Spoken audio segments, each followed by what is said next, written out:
गंदा पानी और उसके बाद ड्रामा शब्द का प्रयोग, गंदा पानी शब्द का प्रयोग इससे पहले भी प्रयाग के महाकुंभ में किया था। आपके साथ के दल कॉन्फ्रेंस करते हैं इरेडिकेशन ऑफ सनातन धर्म कि बिहारी यहां पर सफाई करने के लिए आते हैं। विदेश भ्रमण में भारत के विरुद्ध भरपूर दुष्प्रचार करने के बाद आज बिहार में चुनावी प्रचार के पहले दिन ही उन्होंने भारतीय संस्कृति के सबसे महान पर्वों में से एक और बिहार की संस्कृति के सबसे बड़े महापर्व छठ पूजा के लिए जिस प्रकार के शब्दों का प्रयोग किया है, पहले गंदा पानी और उसके बाद ड्रामा शब्द का प्रयोग, ये जन जन से लेकर प्रधानमंत्री जी तक की इस छठ के महापर्व पे जो आस्था है, उसके ऊपर जो आदत से मजबूर होकर राहुल गांधी जी ने निंदनीय बयान दिया है, उससे बिहार की जनता स्तब्ध है और आक्रोशित है। जो कुछ ये महागठबंधन और राहुल गांधी जी कर रहे हैं, यह कोई पहली बार नहीं है।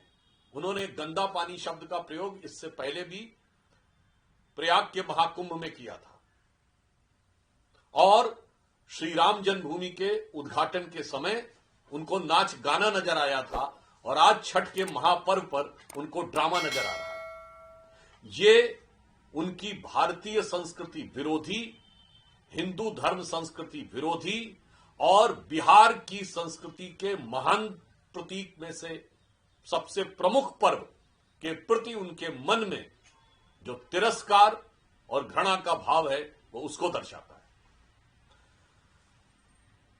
मैं राहुल गांधी जी से बताना चाहती है कि राहुल जी, ड्रामा वो नहीं होता है। माननीय प्रधानमंत्री जी नवरात्र में 9 दिन का उपवास रखते हैं।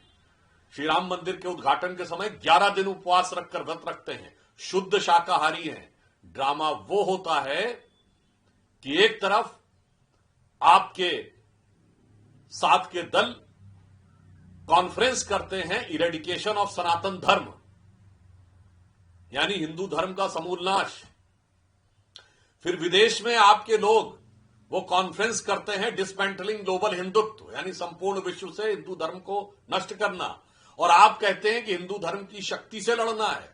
और फिर कुर्ते के ऊपर जनेऊ वाली फोटो आपकी पार्टी की आधिकारिक प्रेस कॉन्फ्रेंस में दिखाई जाती है और आप मंदिर से बाहर निकलकर अपनी जाति नहीं गोत्र बताते हैं। ये होता है ड्रामा।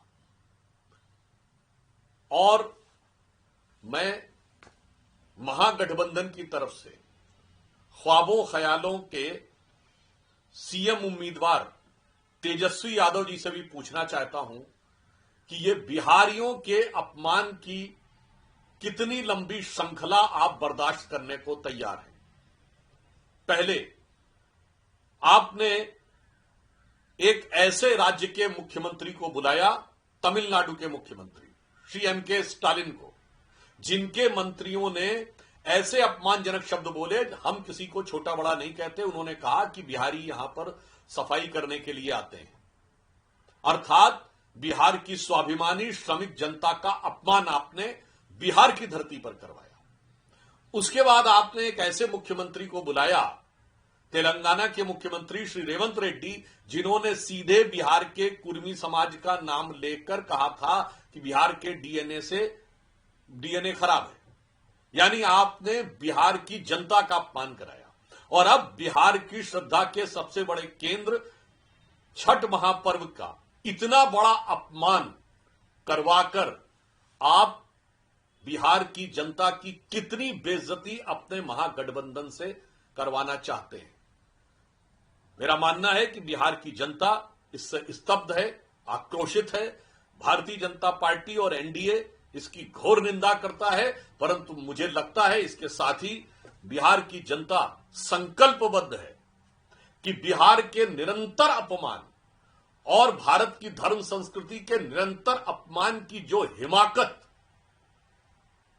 इंडी गठबंधन, महागठबंधन, राहुल गांधी और तेजस्वी जी कर रहे हैं, उसका पुरजोर जवाब पूरी ताकत के साथ मतदान में देकर इस अपमान का प्रतिकार अवश्य करेगी। छठ का महापर्व अस्त होते हुए सूर्य को की आराधना करके प्रारंभ होता है और उदित होते हुए सूर्य को अर्घ देकर समाप्त होता है।